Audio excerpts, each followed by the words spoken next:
नमस्कार विद्यार्थी मित्रांनो, बृहन्मुंबई महानगरपालिका आयोजित आजच्या ऑनलाईन अध्यापन वर्गात उपस्थित मान्यवर, माझे सर्व सहकारी शिक्षक आणि सर्व उपस्थित विद्यार्थी यांचे हार्दिक स्वागत। माझे नाव मनीषा विनोद उगले, शाळा चारकोप सेक्टर 1 मनपा मराठी माध्यमिक शाळा कांदिवली पश्चिम या शाळेत मी सहाय्यक शिक्षिका म्हणून कार्यरत आहे।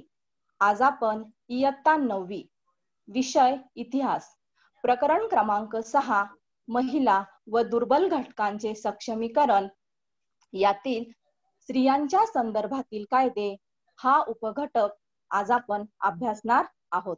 मुलांनो, त्यासाठी बघा, त्याआधी आपण मागील तासाला काय बघितलं त्याचा थोडक्यात आढावा घेऊया। मुलांनो, मागच्या तासाला आपण बघितलं की भारतातील ज्या स्त्रिया आहेत त्या स्त्रियांची परिस्थिती काय होती याचा आपण थोडक्यात अभ्यास बघितलेला आहे। तर बघा मुलांनो, आज 21वे शतक आलेलं आहे, आधुनिक काळ आलेला आहे आणि आजच्या या आधुनिक काळातही स्त्रिया ज्या आहेत त्या काय आहेत, असुरक्षितच आहेत। त्यांच्यावर आजही अत्याचार होत आहे, अन्याय होत आहे, तसेच त्यांचा विविध कारणांमुळे छळ देखील केला जात आहे। पूर्वीही महिला या असुरक्षितच होत्या आणि आजही महिला ह्या पूर्णपणे सुरक्षित झालेल्या नाहीये आणि म्हणूनच भारत सरकारला स्त्रियांच्या सुरक्षिततेसाठी काही कायदे करण्याची आवश्यकता वाटू लागलेली आहे किंवा आवश्यकता निर्माण झाली आणि म्हणूनच भारत सरकारने स्त्रियांच्या संदर्भात काही कायदे केलेले आहेत। आता आपण स्त्रियांच्या संदर्भातील कायदे बघूया। 1992च्या कायद्यानुसार भारत सरकारने आपल्या हिंदू स्त्रियांना काही अधिकार दिले। मग ते कोणकोणते अधिकार होते? बघा, पोटगीचा अधिकार होता, त्यानंतर वडिलांच्या संपत्तीत वाटा होता, स्त्री धनावरही त्यांचा अधिकार होता। बघा, पोटगी म्हणजे काय की जेव्हा एखादी घटस्फोटित स्त्री असते किंवा घटस्फोटित महिला असते तर तिचा घटस्फोट झाल्यानंतर तिला उदरनिर्वाह करण्यासाठी किंवा दैनंदिन जीवन जगण्यासाठी दैनंदिन जीवन जगण्यासाठी तिला पतीकडून दरमहा काही रक्कम दिली जाते आणि त्यालाच आपण पोटगी असं म्हणत असतो। आता दुसरा आहे वडिलांच्या संपत्तीत वाटा। बघा, पूर्वी असं म्हटलं जायचं की जेव्हा मुलीचा विवाह होतो तेव्हा तिचं खरं घर हे सासर असतं आणि माहेरवरचा तिचा हक्क हा पूर्णपणे गेलेला असतो। परंतु या कायद्यानुसार काय झालं की वडिलांच्या संपत्तीत देखील मुलाप्रमाणेच समसमान वाटा हा देण्यात आला। तसेच स्त्रीधनावर तिला तिचा अधिकार मिळाला। तसेच बहुपत्नीत्व जी पद्धत होती ही बहुपत्नीत्व पद्धत संपुष्टात येऊन घटस्फोटाचा अधिकारही तिला देण्यात आलेला होता। जसं पुरुषांना घटस्फोटाचा अधिकार होता तसंच स्त्रियांना देखील घटस्फोटाचा अधिकार फक्त 1952च्या कायद्यानुसारच मिळालेला होता। त्यापैकी पुढचा आहे त्यानंतर 1961 मध्ये हुंडा प्रतिबंधक कायदा आला आणि या कायद्यानुसार काय झालं की हुंडा घेणं किंवा हुंडा मागणं हा काय झाला, फौजदारी गुन्हा सुद्धा मानू लागलेला होता किंवा गुन्हा हा दाखल झालेला होता। तसेच त्याआधी आपण बघूया की हुंडा पद्धती जी आहे, हुंडा पद्धती म्हणजे काय ते आपण सुरुवातीला बघूया की हुंडा म्हणजे ही लग्नाच्या वेळी मुलाकडून किंवा मुलीकडून विरुद्ध बाजूच्या कुटुंबाला देण्यात येणारी भेट होती। मग ही जी भेट होती ही भेट पैशाच्या स्वरूपात असेल किंवा मालमत्तेच्या स्वरूपात असेल किंवा एक सोन्याच्या स्वरूपात असेल, अशा कोणत्याही स्वरूपात हुंडा हा देऊ लागलेला होता। भारतात हुंडाबंदी कायदा असला तरी बघा मुलांनो, आपण वर्तमानपत्रामध्ये बऱ्याचशा बातम्या ऐकतो की स्वयंपाक करताना स्त्रीचा पदर जळून तिचा मृत्यू झाला किंवा धुणं धुताना तिचा पाय घसरून तिचा मृत्यू झाला। परंतु जर पोलीस प्रशासन यांनी जर शोध घेऊन त्या मागचं खरं कारण शोधलं तर ही कारण न येता हुंडा हेच कारण त्या मागचं आलेलं आहे।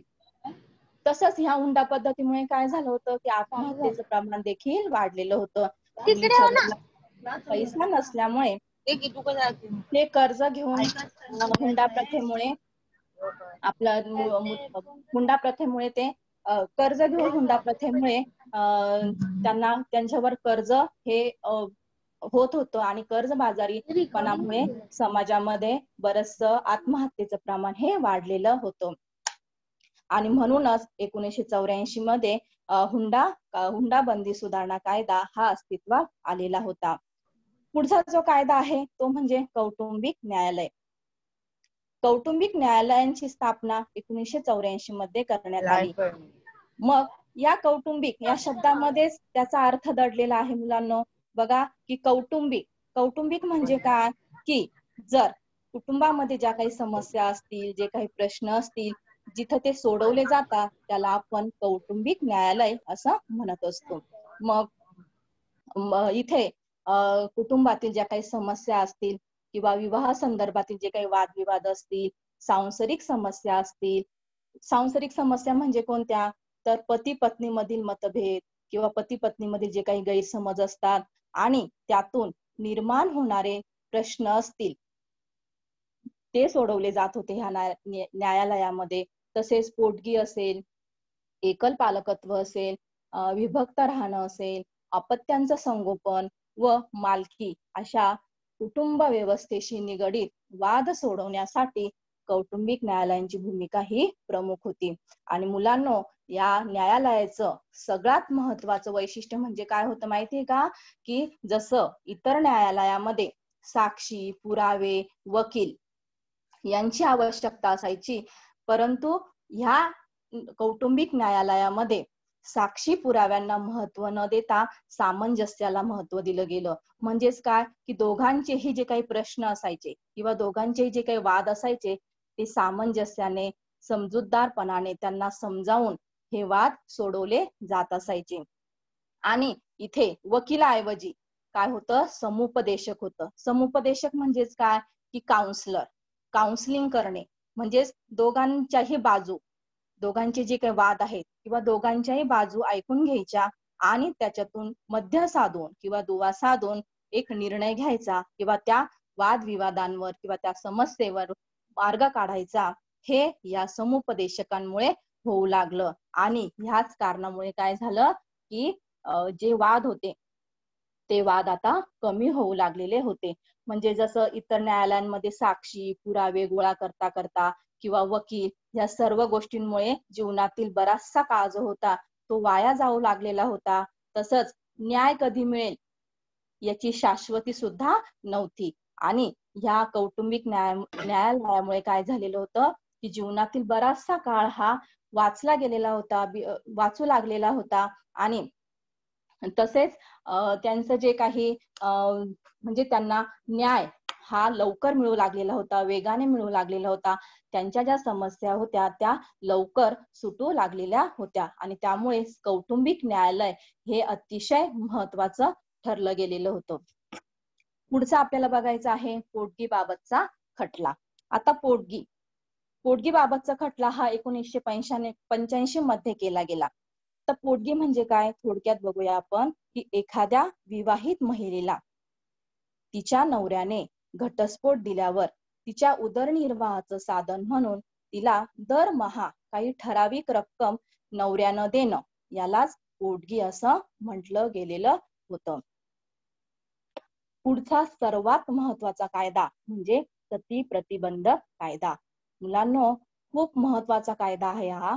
तर पूर्वीच्या काळी समाजामध्ये अनेक अनिष्ट प्रथा, रूढी अस्तित्वात होत्या. उदाहरणार्थ आपण घेऊ शकतो बालविवाह, केशवपन, त्यातीलच एक प्रथा म्हणजे सती जाणं. सर्वप्रथम आपण सती जाणं म्हणजे काय हे बघूया. तर सती जाणं म्हणजे काय, तर पूर्वीच्या काळी पतीच्या निधनानंतर काय व्हायचं की त्याच्या पत्नीला त्याच्या बरोबरच आत्मदहन करावं लागत असायचं. सती जाण्यासाठी बघा त्या स्त्रीची इच्छा असो वा नसो, तिला सक्तीने ह्या प्रथेमुळे सती हे जावंच लागत असायचं. आणि जर सती जाताना जर एखाद्या स्त्रीने त्याला विरोध केला, तर तिला काय केलं जायचं की पूर्वीच्या काळी अणकुचीदार असे भाले असायचे आणि हे भाले तिला टोचले जायचे आणि तिला त्या चितेवर ढकलून दिलं जात असायचं. आणि तिचा बघा मुलांनो आवाज येऊ नये, त्याच्यानंतर तिचं आकांत ऐकू येऊ नये म्हणून ढोल ताशे देखील वाजवलं जात असायचं. म्हणजेच काय की बघा तिला पतीच्या निधनानंतर त्या स्त्रीला जीवन जगण्याचा कोणताही अधिकार त्या काळात तिला नव्हता. अशी वाईट प्रथा, अनिष्ट प्रथा त्या काळामध्ये रूढ होती. आपण जाणून घेऊ शकतो किंवा आपण कल्पना करू शकतो की बघा मुलं आपल्याला थोडासा जरी चटका बसला तर किती वेदना होतात. तर इथे पूर्ण त्या स्त्रीला आपलं जिवंत शरीरच दहन करावं लागत असायचं. अशी अनिष्ट प्रथा त्या काळामध्ये रूढ होती. आणि मग ह्या प्रथेला कुठेतरी बंदी घालणं आवश्यक होतं किंवा त्यावर बंदी करणं खूप गरजेचं होतं, त्याला विरोध करणं खूप गरजेचं होतं. आणि म्हणूनच थोर समाज सुधारक राजा राममोहन राय यांनी 1829 साली सतीबंदी कायदा केला. त्यांच्या प्रयत्नानेच हा कायदा आला. या कायद्यामुळे काय झालं की सती प्रथेचं जे प्रमाण आहे हे काही प्रमाणात कमी झालेलं होतं, परंतु सती प्रथा जी होती ती सती प्रथा पूर्णपणे बंद झालेली नव्हती. काही भागांमध्ये ही सती प्रथा ही तशीच होती. तर तुम्ही इथे बघू शकतात, आपल्याला इथे चित्र पण दिलेलं आहे की ती जी स्त्री आहे ती चितेवर बसलेली आहे आणि ती कशा पद्धतीने सती गेलेली आहे. तसेच आपल्याला थोर समाज सुधारक राजा राममोहन राय यांचं सुद्धा आपल्याला इथे चित्र हे दाखवलेलं आहे.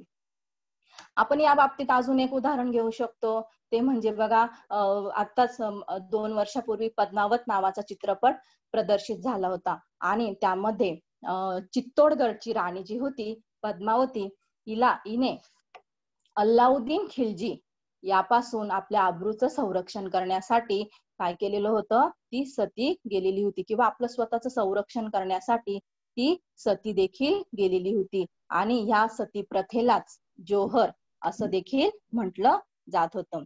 आता मुलांनो ही सतीबंदी केलेली असली तरी काही भागांमध्ये सतीबंदी ही झालेली नव्हती किंवा सती प्रथा ही अजूनही रूढ होती.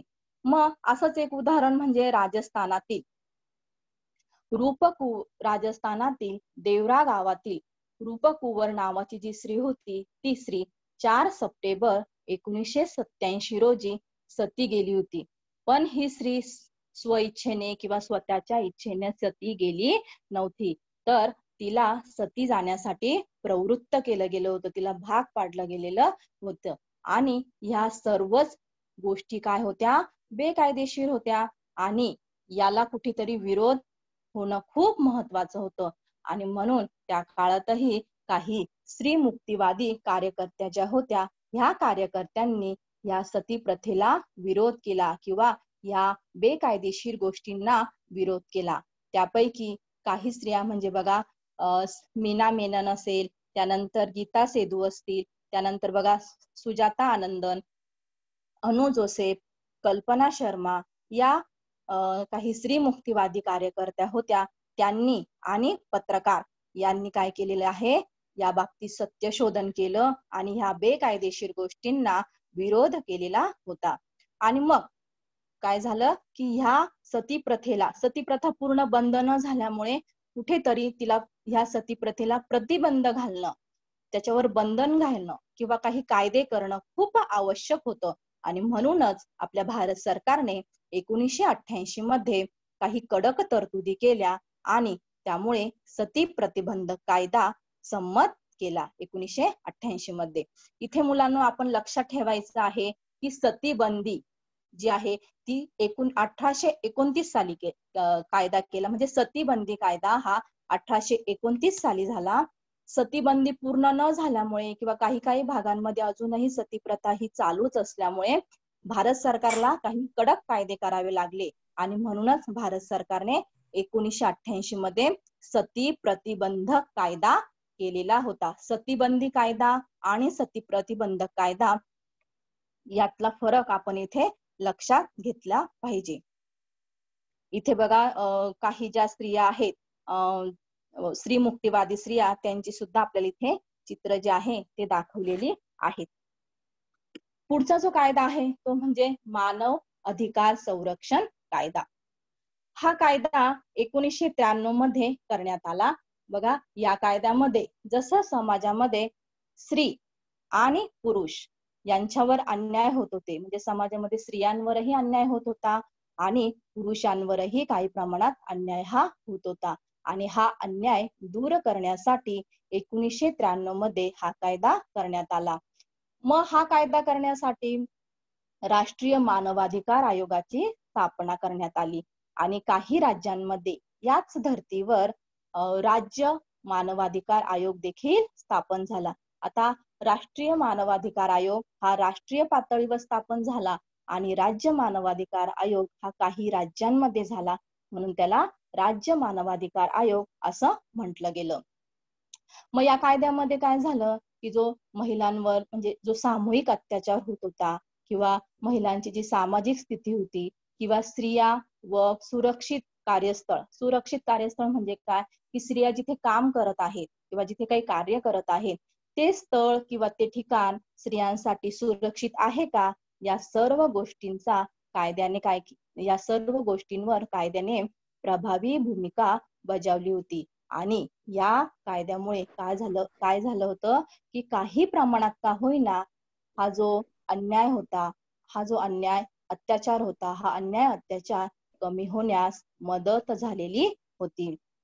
आता बघा, आपल्याला एक छोटासा इथे मानव अधिकार संरक्षण कायद्याने विचार मांडलेला आहे किंवा विचार व्यक्त झालेला आहे ते की मानवी हक्क आयोगाचा एकच विचार सामान्य नागरिकांच्या हिताचा विचार. म्हणजे काय की मानव अधिकार संरक्षण कायदा हा सामान्य नागरिकांच्या हिताचाच विचार करत आहे. पुढचा जो मुद्दा आहे तो म्हणजे महिलांसाठी आरक्षण. बघा, पूर्वीच्या ज्या स्त्रिया होत्या त्यांचं जे आयुष्य होतं मुलांनो ते फक्त चूल आणि मूल एवढ्या पुरतच मर्यादित होतं. तिला या व्यतिरिक्त कोणतंही स्वातंत्र्य नव्हतं, कोणताही अधिकार नव्हता किंवा कोणताही निर्णय घेण्याची त्यांच्यामध्ये त्यांना निर्णय घेता येत नव्हता. म्हणजे क्षमता असूनही त्यांना कोणताही निर्णय हा घेता येत नव्हता.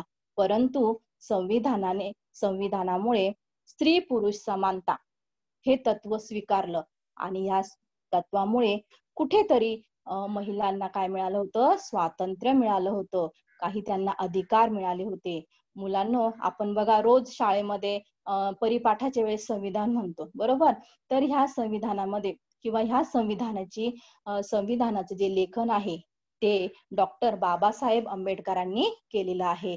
आणि ह्याच संविधानामध्ये जे 73 आणि 74वी जी घटना दुरुस्ती आहे, या घटना दुरुस्तीमध्ये स्थानिक शासन संस्थांमध्ये 1/3 जागा, 1/3 म्हणजे किती की 33% ज्या जागा आहेत, या 33% जागा महिलांसाठी राखीव ठेवण्यात आल्या. आणि त्यानंतर हे जे प्रमाण आहे हे प्रमाण पुढे वाढवण्यात आलं होतं. मग महाराष्ट्रासह असे अनेक राज्य आहेत, त्या राज्यांमध्ये हे राखीव जागांचं जे प्रमाण आहे ते राखीव जागांचं प्रमाण 33% 50% करण्यात आलेलं होतं. त्यामुळे काय झालं की महिला ज्या होत्या त्या महिला कारभारामध्ये सहभाग घेऊ लागलेल्या होत्या. त्यांना कारभारामध्ये किंवा वेगवेगळ्या क्षेत्रांमध्ये काम करण्याची संधी देखील मिळू लागलेली होती. मग स्वातंत्र्यानंतरच्या काळामध्ये जेव्हा स्त्री पुरुष समानतेचं तत्व स्वीकारलं गेलं, या स्त्री पुरुष समानतेच्या तत्वामुळे काय झालं की जसं पुरुषांना मतदानाचा हक्क होता तसंच स्त्रियांना देखील मतदानाचा हक्क मिळाला. हा राजकीय हक्क स्त्रियांना मिळालेला होता. आता पुरुषांच्या बरोबरीने स्त्रिया देखील शिक्षण क्षेत्रामध्ये येऊ लागलेल्या होत्या. तसंच एक मतदानाच्या बाबतीत मी इथे सांगू इच्छिते की मतदानासाठी काही वयोमर्यादा ठरवलेली गेलेली आहे. 18 वर्ष हे काय झालेलं आहे, 18 वर्ष पूर्ण हे मतदानासाठी वयोमर्यादा निश्चित केलेली आहे. तर मुलांनो 18 वर्षच का, तर 18 वर्षापर्यंत व्यक्तीचा जो बौद्धिक विकास आहे तो पूर्ण झालेला असतो किंवा व्यक्तीला चांगलं काय वाईट काय किंवा तो योग्य निर्णय घेऊ शकत असतो. म्हणून 18 वर्ष ही वयोमर्यादा ठरवली गेलेली आहे. मग ती स्त्री असो किंवा पुरुष असो, दोघांनाही समान वयाची अट इथे घालून दिलेली आहे. तसंच यामुळे काय झालं की स्त्रिया आता शिक्षणात येऊ लागलेल्या होत्या स्त्री पुरुष समानतेमुळे. तसंच त्यांना रोजगाराच्या संधी मिळू लागलेल्या होत्या. सती, हुंडा पद्धती असेल किंवा बहुपत्नीत्व ज्या पद्धती होती, ह्या अनिष्ट प्रथांवर आता कायद्याने बंदी घातली होती आणि आता स्त्रिया अर्थार्जन करू लागलेल्या होत्या, पैसा कमवू लागलेल्या होत्या किंवा नोकरी करू लागलेल्या होत्या. आणि यामुळे काय झालं होतं की ज्या स्त्रिया आहेत त्या स्त्रिया आत्मनिर्भर बनल्या होत्या, स्वावलंबी बनलेल्या होत्या. कोणत्याही क्षेत्रात त्या मागे राहिलेल्या नव्हत्या.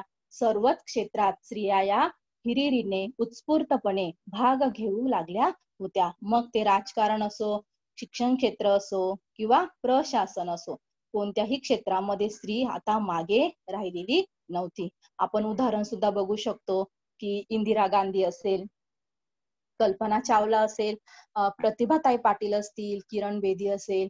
तर एवढंच काय तर बघा आपण जेव्हा 10वी 12वीचा आपला रिझल्ट लागतो किंवा निकाल लागतो, तेव्हा आपण बघतो तर सर्वात पास होण्याचं किंवा उत्तीर्ण होण्याचं प्रमाण देखील मुलींचंच असतं किंवा प्रथम येण्याचं प्रमाण देखील मुलींचंच आहे. आणि म्हणूनच काय झालं होतं, ह्या स्त्री पुरुष समानतेमुळे स्त्रिया वेगवेगळ्या क्षेत्रामध्ये महत्वाची कामगिरी बजावू लागलेल्या होत्या. आता आपण म्हणजे आता स्त्रिया कशा पद्धतीने कामगिरी बजावत होत्या या तक्त्यामध्ये किंवा या माहितीमध्ये आपल्याला थोडीशी माहिती अशी दिली आहे की भारतातील महिला मुख्यमंत्री, आपल्या भारतातील ज्या महिला मुख्यमंत्री आहेत त्यांची थोडीशी माहिती आपल्याला इथे दिलेली आहे. मग बघा, उत्तर प्रदेशच्या महिला मुख्यमंत्री सुचिता कृपलानी, ओडिसाच्या नंदिनी सतपथी, तमिळनाडूच्या जयललिता, अशा वेगवेगळ्या राज्यांच्या महिला मुख्यमंत्री इथे आपल्याला सांगितले, याची माहिती आपल्याला दिलेली आहे. आणि या महिलांनी मुख्यमंत्री म्हणून आपल्याला आपापल्या राज्याचं नेतृत्व अगदी व्यवस्थितपणे आणि खंबीरपणे पार पाडलेलं आहे. मुलांनो, आता आपल्याला जात प्रवर्ग याबद्दलची थोडक्यात माहिती बघायची आहे. जात प्रवर्ग यामध्ये आपल्याला अनुसूचित जाती, अनुसूचित जमाती, भटक्या व विमुक्त जाती जमाती, अल्पसंख्याक या मुद्द्यांचा आपल्याला अभ्यास करायचा आहे.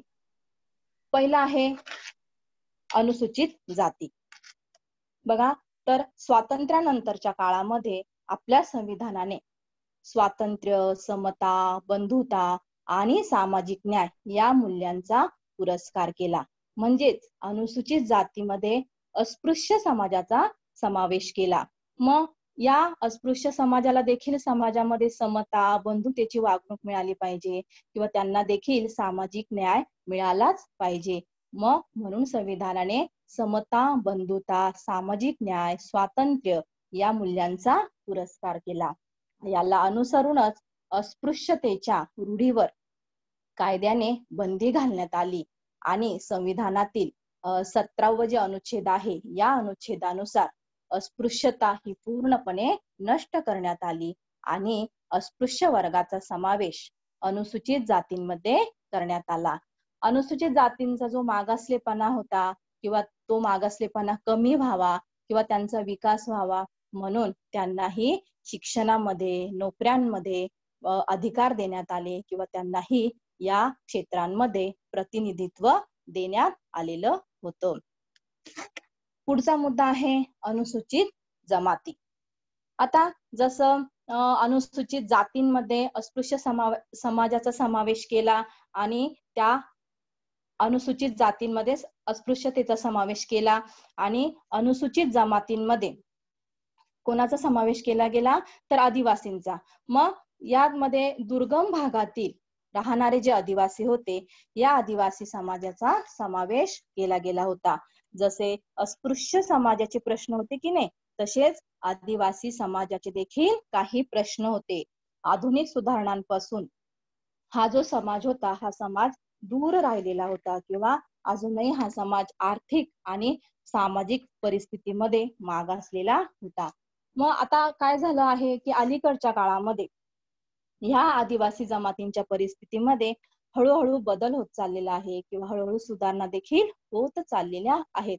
असं असलं तरी सुद्धा अजूनही या आदिवासींचं उदरनिर्वाहाचं किंवा उपजीविकेचं जे साधन आहे ते साधन शेतीच आहे किंवा शेतीतून मिळणारं किंवा जंगलातून मिळणारं जे काही उत्पादन आहे या उत्पादनावरच ते आपली उपजीविका भागवत आहे. मग हे शेती तर करत आहे, परंतु शेती करण्यासाठी त्यांच्याकडं अजूनही आधुनिक तंत्रज्ञान असेल किंवा आधुनिक अवजारे असतील किंवा आधुनिक शेतीच्या ज्या पद्धती आहेत यांची माहिती किंवा हे तंत्र जे आहे ते पोहोचलेलं नाहीये. आदिवासी जे आहेत हे आदिवासी लोक अजूनही जुनाट पद्धतीने किंवा जुनाट अवजारांच्या सहाय्याने शेती करत आहे आणि यामुळे शेतीतून जे काही मिळणारं उत्पादन आहे ते कमी प्रमाणात मिळत आहे आणि शेतीची जुनाट अवजारे जुनाट पद्धती वापरल्यामुळे शेती करण्यासाठी वेळही जास्त लागत होता, शारीरिक कष्टही जास्त लागत होते आणि असं असूनही उत्पादन मात्र कमीच असायचं. तसेच त्यांची जी शेती होती की नाही ती शेती डोंगर माथ्यावर होती आणि डोंगर माथ्यावर असल्यामुळे ती सुपीक नव्हती त्याच्यामुळे उत्पादन देखील कमी मिळत असायचं. तसेच या आदिवासींना पुरेसा आहार किंवा सकस आहार जो होता तो मिळत नव्हता आणि त्यामुळे काय व्हायचं की बऱ्याचशा आरोग्याच्या ज्या समस्या होत्या त्या समस्या निर्माण होत होत्या किंवा त्यांचं जे पोषण होतं ते पोषण व्यवस्थित होत नव्हतं. मग आदिवासी हे दुर्गम भागात राहत असल्यामुळे त्यांना वेळेवर वैद्यकीय मदतही मिळत नव्हती किंवा वैद्यकीय उपचारही त्यांच्यावर लवकर होत नव्हते. यासाठी काय झालं की आदिवासींना किंवा आदिवासी जमातींना विशेष संरक्षण मिळणं खूप गरजेचं होतं आणि म्हणूनच या आदिवासींचा समावेश संविधानामध्ये अनुसूचित जमाती असं केला गेला किंवा अनुसूचित जमाती म्हणून त्यांना संविधानामध्ये गणलं गेलं आणि त्यांना कायदे मंडळामध्ये किंवा शिक्षण क्षेत्रामध्ये सहकारी सेवांमध्ये त्यांना प्रतिनिधित्व मिळालेलं होतं किंवा अधिकारही मिळालेला होता. आदिवासींच्या बाबतीत आपण खूप छान उदाहरण इथे घेऊ शकतो की डॉक्टर प्रकाश बाबा आमटे यांनी आदिवासींसाठी खूप मोलाचं कार्य हे केलेलं आहे. पुढचा जो मुद्दा आहे तो आहे भटक्या व विमुक्त जाती जमाती. तर उदरनिर्वाहासाठी म्हणजे आपलं उपजीविका करण्यासाठी किंवा आपलं पोट भरण्यासाठी गावोगावी फिरत राहणाऱ्या जाती जमातींना भटक्या जमाती असं म्हणतो किंवा भटक्या जमाती या गटामध्ये त्यांचा समावेश हा केला जात असतो आणि हे देखील ह्या जमाती देखील उदरनिर्वाहाचं साधन म्हणून पशुपालन करत असायच्या किंवा अन्य स्वरूपाचे जे काही छोटे छोटे व्यवसाय होते ते करत असायचा. परंतु यातीलच काही ह्या ज्या भटक्या जमाती होत्या की नाही या भटक्या जमातीतील काही जमातींवर ब्रिटिशांनी किंवा इंग्रजांनी काही गुन्हे दाखल केले आणि ह्या गुन्हे दाखल केल्यानंतर त्यांना गुन्हेगारी जमाती असं संबोधलं जाऊ लागलं आणि 1871च्या गुन्हेगारी प्रतिबंधक कायद्यानुसार त्यांच्या व्यवसायावर त्यांच्या हालचालींवर निर्बंध घातले गेले होते. पण मग काय झालं की स्वातंत्र्यानंतरच्या काळामध्ये हा जो अन्यायकारक जो कायदा होता हा अन्यायकारक कायदा रद्द करण्यात आला. या जमातींवरील जी काही बंधनं होती ती बंधनं हटवण्यात आली. या जमातींचा समावेश मग कुठे केला गेला तर विमुक्त जमाती म्हणून करण्यात आलेला होता. इथं एक लक्षात घ्यायचंय की भटक्या जमाती या गावोगावी फिरत होत्या आणि त्यांचा समावेश भटक्या जमाती म्हणून करण्यात आला आणि या भटक्या जमातीतीलच काही जमातींवर ब्रिटिशांनी गुन्हे दाखल केले, त्यांना गुन्हेगारी जमाती म्हणू लागले आणि 1871च्या कायद्यानुसार त्यांच्यावरील जो काही कायदे होते किंवा त्यांच्यावरील जो काही गुन्हेगारी बंधनं होती ही हटवण्यात आली आणि त्यांचा समावेश विमुक्त जमातींमध्ये करण्यात आला. मग या विमुक्त जमातींना देखील सामाजिक व आर्थिक विकासासाठी शासनाने विविध योजना आखलेल्या आहेत किंवा त्यांच्यासाठी विविध प्रयत्न केलेले आहेत. तसेच त्यांना शैक्षणिक संस्थांमध्ये, शासकीय क्षेत्रात या जमातींना प्रतिनिधित्व देण्यात आलेलं आहे. पुढचा मुद्दा आहे अल्पसंख्याक. अल्प म्हणजे काय? संख्येने कमी असणारे. मग यामध्ये बघा की एखाद्या समाजात धार्मिक, भाषिक किंवा वांशिक दृष्ट्या संख्येने कमी असलेल्या व्यक्तींच्या समूहाला अल्पसंख्याक असं म्हणतात. म्हणजेच धर्म असेल, भाषा असेल किंवा वंश असेल, या दृष्टीने संख्येने कमी असलेल्या जो व्यक्तींचा समूह असतो, या व्यक्तींच्या समूहाला अल्पसंख्याक असं म्हणतात. मुलांनो, आपला भारत देश जो आहे तो विविध परंपरेने नटलेला आहे. त्यामुळेच आपल्या भारतात विविध धर्माचे, विविध पंथाचे, विविध भाषा बोलणारे लोक राहत असतात, विविध वेशभूषा परिधान करणारे लोक राहत असतात आणि त्यामुळेच भारतात विविधता आढळत असते. सांस्कृतिक बाबतीत म्हणा किंवा विविध परंपरेमध्ये आपल्याला विविधता आढळून येत असते. या सांस्कृतिक परंपरा जपता याव्यात किंवा आपली संस्कृती जपता यावी यासाठी किंवा आपल्या भाषेचा विकास व्हावा म्हणून संविधानाने नागरिकांना सांस्कृतिक व शैक्षणिक हक्क दिले आहेत. मग अल्पसंख्याक असलेल्या गटांना आपली भाषा जपता यावी किंवा आपली संस्कृती, आपली परंपरा याचं रक्षण करता यावं किंवा संवर्धन करता यावं, त्यांची जपवणूक करता यावी म्हणून काही हक्क संविधानाने त्यांना मिळालेले आहे. त्यासाठी शिक्षण संस्था स्थापन करण्याचाही हक्क त्यांना मिळालेला आहे. त्यांच्या प्रगतीसाठी, त्यांच्या विकासासाठी शासनातर्फे विविध योजना देखील राबवण्यात आलेल्या आहेत.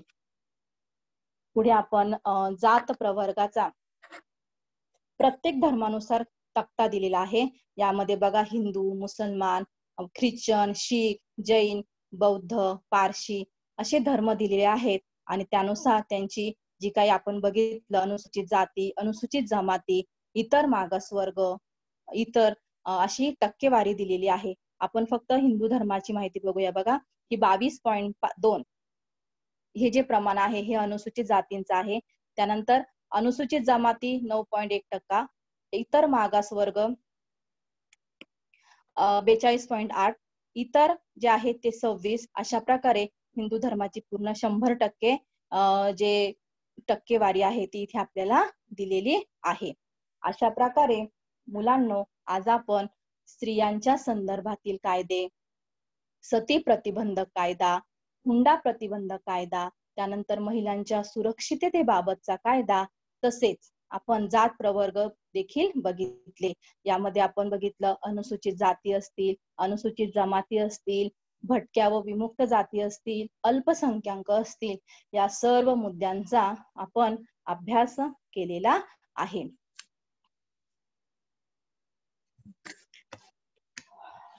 मुलांनो, आपण सर्वांना जर समजलं असेल तर बघा मुलांनो, आपण काही प्रश्नांची उत्तरे घेऊया किंवा प्रश्न मी तुम्हाला विचारत आहे. मुलांनो, काय माईक जो आहे तो अनम्यूट करा आणि एकेकाने उत्तर द्यायचं आहे.